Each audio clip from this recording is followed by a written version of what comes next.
All right, so over the next week, obviously we are entering into a time which is the time of Sukkot, the Feast of Tabernacles, and in many ways it's the climax of particularly the agricultural calendar for Israel, and it holds a lot of significance because of all the feasts. It's the one feast really that has still to see its future application. When we think about, say, like the Feast of Passover, we think about Jesus' death, we think about the Feast of Pentecost, we think about what happened in Acts chapter 2.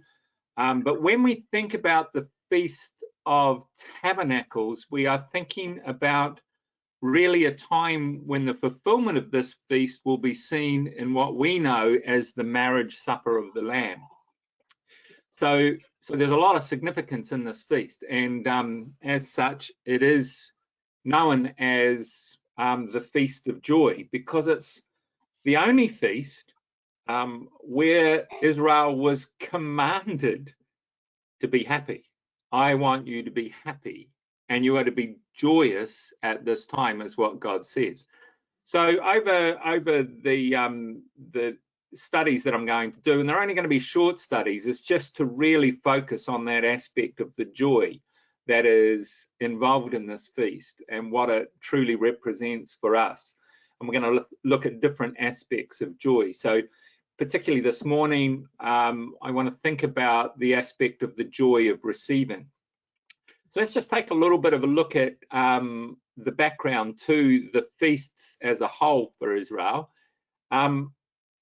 Everything around the Jewish feasts revolve around the lunar cycle, which is the picture that I've got of the moon. And interesting, of course, today, 20th of September, is the full moon. It's called the harvest moon. And the reason it's called the harvest moon is because of the Feast of Tabernacles. So this quote in Colossians says, "Let no one pass judgment on you in questions of food or drink or in regard to a festival or a new moon or a Sabbath." And I think what this is saying is if people want to celebrate the Sabbath, a new moon or a festival unto God, we should be able to do that without anybody passing judgment. But bear in mind, it says in verse 17, these things are a shadow. The substance belongs to Jesus. So in the Jewish festival of things, it's different to our calendar. Their Jewish calendar is different to ours. Ours is based, of course, on the Gregorian calendar, which was set up by Pope Gregory, based on 365 days of the year, and it's what's called the solar calendar. It's based around the movement of the earth around the sun. The Jewish calendar focuses upon the lunar calendar. It focuses upon the moon. And in the cycle of things in the Bible, this is interesting because right from the very start, you'll notice when you read the Genesis record that as far as the Jewish day is concerned, night precedes day. We always talk about day and night, but for the Hebrew calendar, we would say it's night and day. So we look at this quote: God called the light day, the darkness he called night, and the evening and the morning were the first day. Might just check and see we've got that's okay. So the evening and the morning were the first day. So in this you can see that the idea of this lunar calendar was set up right from the very beginning. So everything revolves around the cycle of the moon. Now, the Jewish calendar, that's a picture of the Jewish calendar, how they fall into our months of the year. Why we find, of course, that the festivals change each year is because it's related to the lunar calendar, because the cycle of the moon changes from year to year. So everything is set around the time, for instance, the beginning of the 7th month is, or what they call the blowing of the trumpets, is always given at the appearance of the new moon.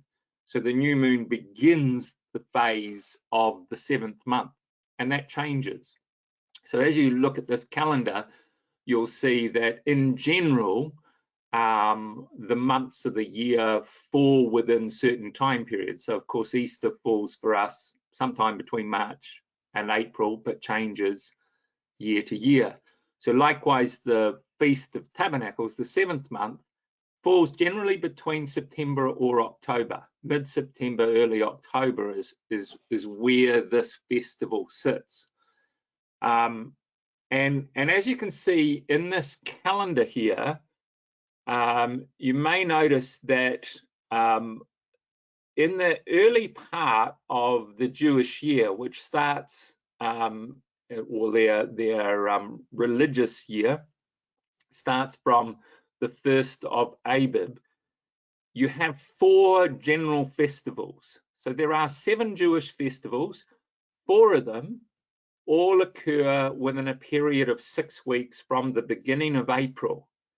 And those are called the spring festivals. And those are the Passover, First Fruits, Feast of Pentecost, and the Feast of Unleavened Bread, which is directly related to Passover. Passover happens, then the Feast of Unleavened Bread. First Fruits is very connected to it as well. That's believed to be the day of the resurrection. It's the first Sabbath after the Feast of Unleavened Bread, and then 50 days later with the Feast of Pentecost. So those are 4 major feasts in Israel's calendar, and they all fall within the first sort of 6 weeks of their calendar years, or 6 or 7 weeks of their calendar year. And they all revolve around cereal. So that's the beginning of the harvest, and it's all about cereal crops. So when you read through it, it talks about the grain offering, be it wheat, be it barley. Those are the 2 main staple cereal crops. And they celebrated these 4 festivals around the harvest time of their cereal crops. But like this picture here, cereal, cornflakes, can be pretty boring on its own. So the real exciting part of cereal is when you add fruit. And the last part of the Jewish calendar, which is made up of 3 festivals, the Feast of Trumpets, the Day of Atonement, and the Feast of Tabernacles, all revolve around the latter harvest of the fruits of the tree. So we're talking about dates, figs, grapes. These are all their fruit crops, which happen at the end of their summer, the beginning of their autumn, or the beginning of our spring. So I want you to think about that, because it's really fascinating, just the way the separation between these feasts. So there's another summary for you.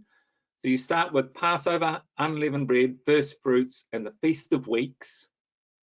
And all of those feasts are cereal crops. And then you've got this break for about 4 months, and you get to the 7th month, and then the focus is all upon the fruit crops, the crops which come. And when you think about this, all the cereal crops come out of the ground. They're all from the earth. They're all brought forth from the ground. The latter harvest all come from trees above the ground. So when you think about a spiritual plane of things, there is that which is natural and that which is spiritual. We might talk about the bread and the wine, the old covenant and the new covenant. And all the feasts of the 7th month speak about events which have yet to happen.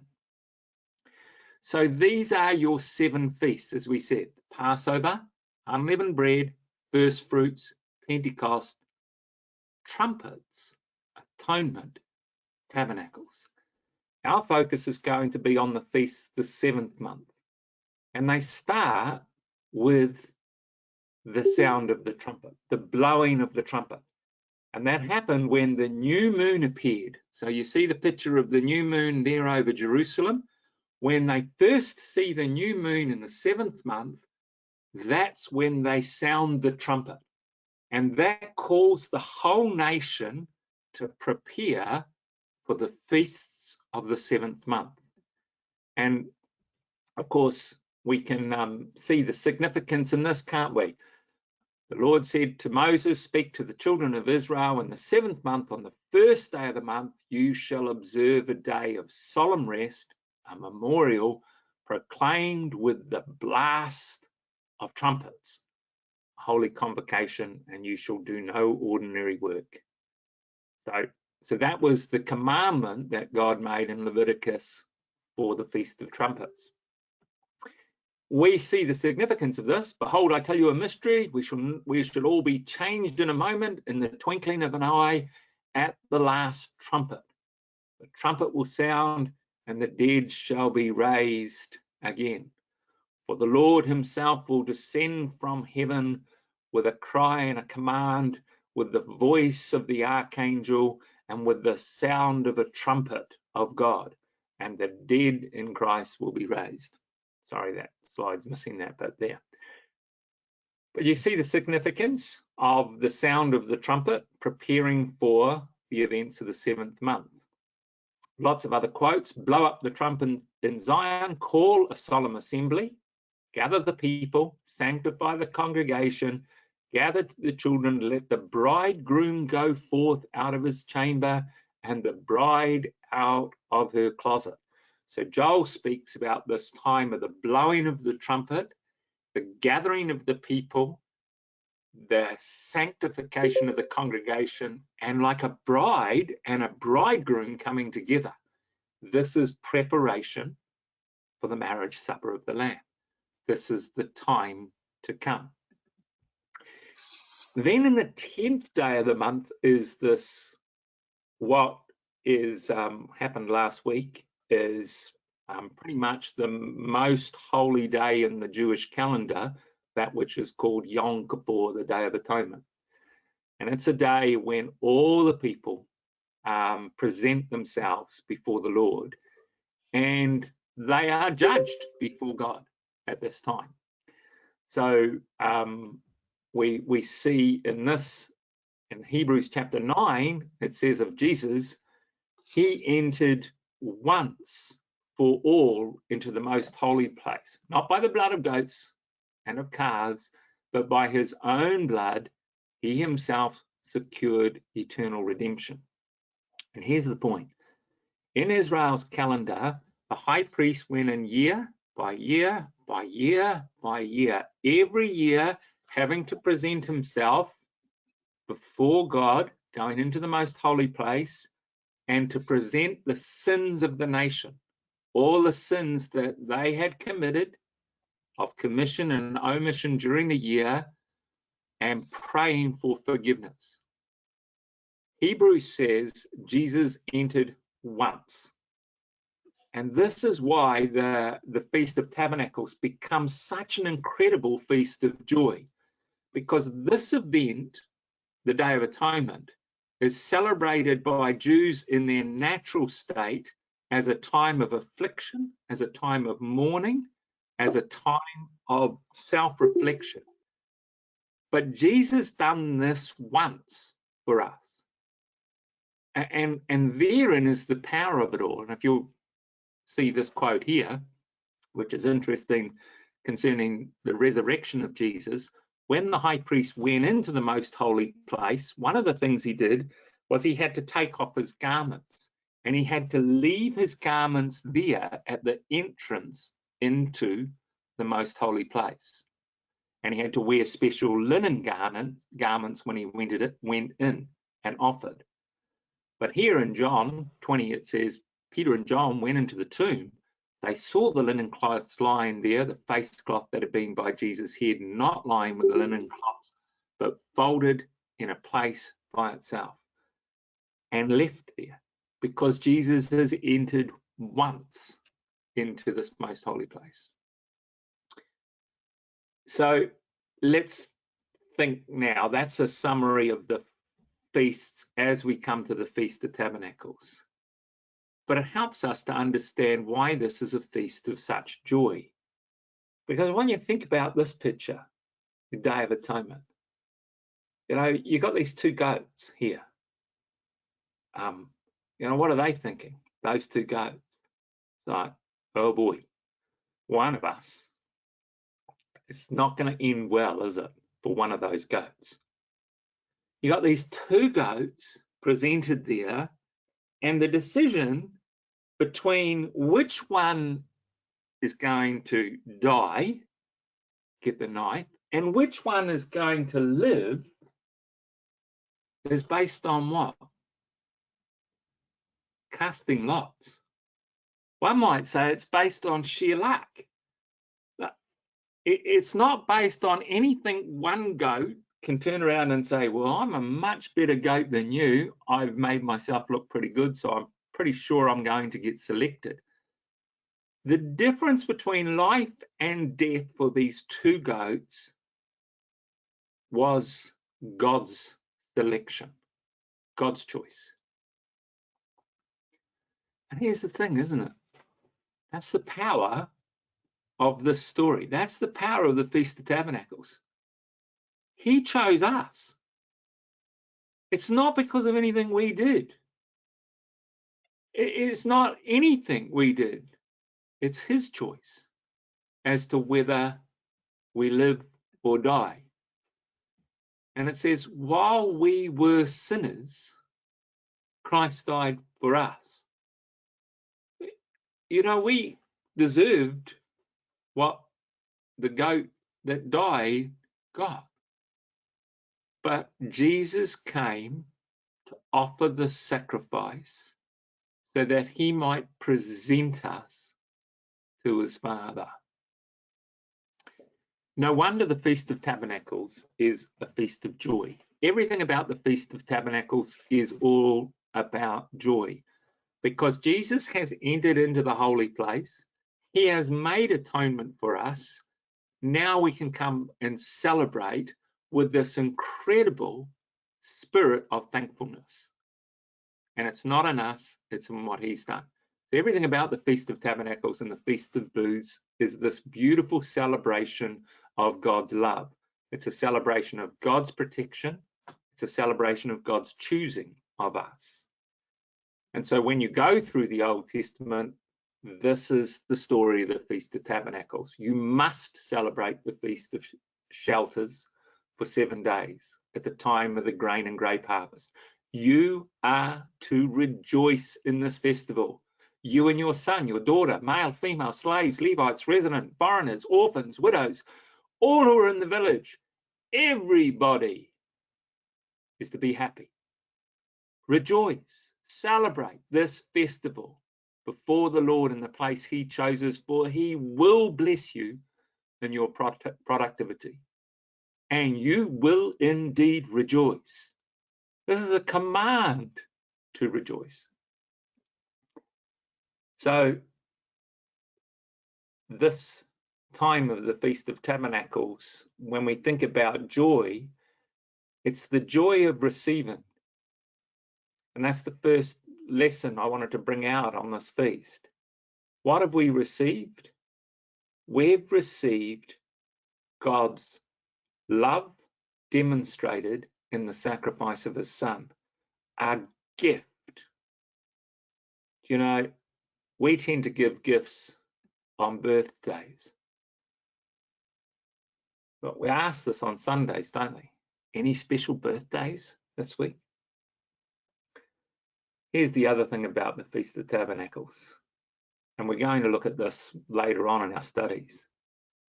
There is absolutely no doubt that Jesus was born on the Feast of Tabernacles.